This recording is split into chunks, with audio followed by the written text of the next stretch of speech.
है मसीह का प्यारा वचन, ये है वचन प्यारा।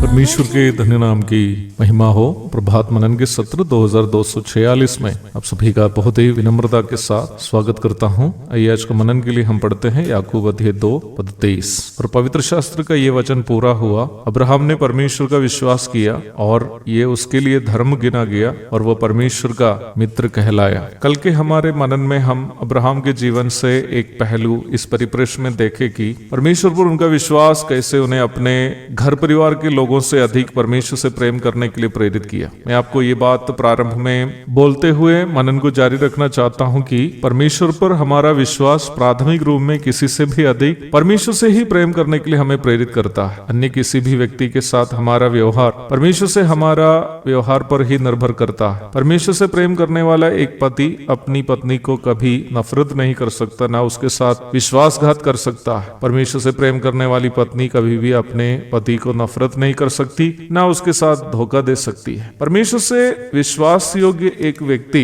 कभी भी दूसरों के साथ विश्वासघात नहीं कर सकता है। ये बात हमें अवश्य याद रखनी है कि किसी भी अन्य व्यक्ति के साथ हमारा व्यवहार का आधार परमेश्वर के साथ हमारा संबंध ही है। यदि हम में से कोई किसी के साथ विश्वासघात, नफरत या धोखाधड़ी करता हो तो समझ लेना कि हम इसलिए ऐसे करते हैं कि हम परमेश्वर से संबंधित बातों में भी विश्वासघात करने वाले ही हैं। अब्राहम के विश्वास जीवन के दूसरा पहलू इस विषय में हमारे लिए एक उत्तम दृष्टांत है। परमेश्वर का बुलाहट सुनकर अब्राहम जब हारान से सफर शुरू किया तो उनके भाई के बेटा लूत भी उनके साथ निकला था। जैसे परमेश्वर ने अब्राहम को आशीष की, वैसे परमेश्वर ने लूत को भी आशीष दी थी। इस प्रकार ऐसी परिस्थिति होने लगी कि दोनों के संपत्ति इतनी बढ़ गई और इस वजह से दोनों के सेवकों के बीच नियमित रूप में झगड़े झंझट होने लगे। जब अब्राहम को पता चला कि उनके और लूत के मवेशियों के चरवाहों के बीच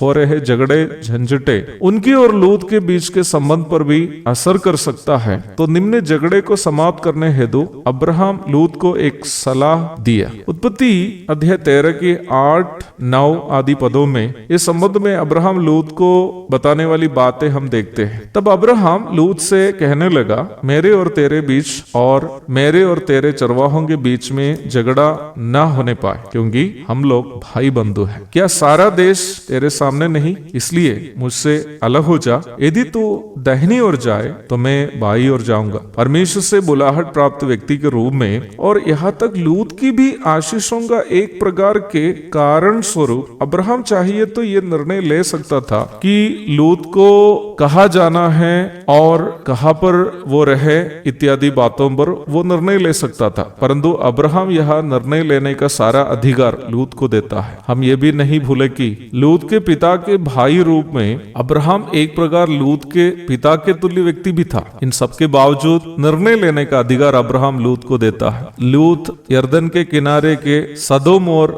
आसपास के क्षेत्र ये देकर चुना कि निम्न भूमि उपजाऊ और अदन की वाड़िया के समान थी, परंतु अब्राहम कनान में रहा, जो उन दिनों में अब्राहम और उनके सहयात्रियों के लिए यहाँ तक पर्याप्त मात्रा में भोजन उत्पादन करने के लिए भी योग्य नहीं था। परंतु अब्राहम इसलिए कनान को चुना क्योंकि वो ये जानता था कि उनके प्रति परमेश्वर की इच्छा ये थी कि वो कनान में रहे। देखा जाए अब्राहम यहाँ अपने भतीजे के साथ संबंध में नुकसान नहीं होने के लिए, मानसिक परिप्रेक्ष्य में बोलूं तो स्वयं नुकसान सह रहा था। जब भी दो व्यक्ति या दो समूह के बीच तर्क, विवाद या झगड़े होते हैं, सबकी चाहत ये रहती है कि अपना पक्ष जीतना है, परंतु परमेश्वर से प्रेम करने वाला, परमेश्वर के साथ व्यक्तिगत संबंध में जीवन बिताने वाला अब्राहम जानबूझकर हारने का मिठास जानता था। जहाँ जीतने का अधिकार और अवसर उपलब्ध है, उधर भी अपने भाई को जिताने के लिए जानबूझकर हार मानने का मिठास। जब हमारे प्रभु यीशु मसीह क्रूस पर था, महायाजकगण, व्यवस्थापक तथा प्राचीनों ने उनको देकर चुनौती दिया, यदि तू इस्राएल का राजा है तो क्रूस पर से उतरा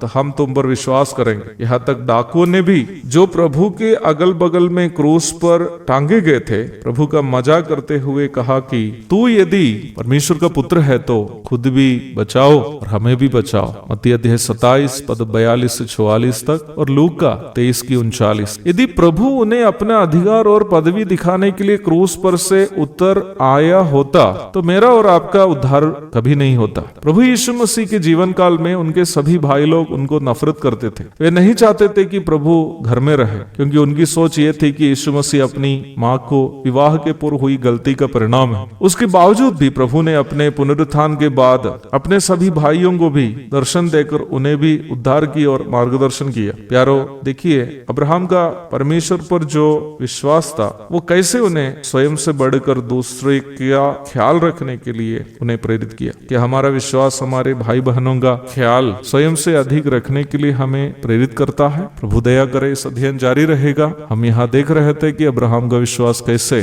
उनके जीवन में प्रभाव डाल रहा था। एक और शुभ दिन की धन्य कामनाओं के साथ आज का मनन में यहाँ समाप्त करता हूँ। प्रभु आप सबको आशीष दे। आमीन।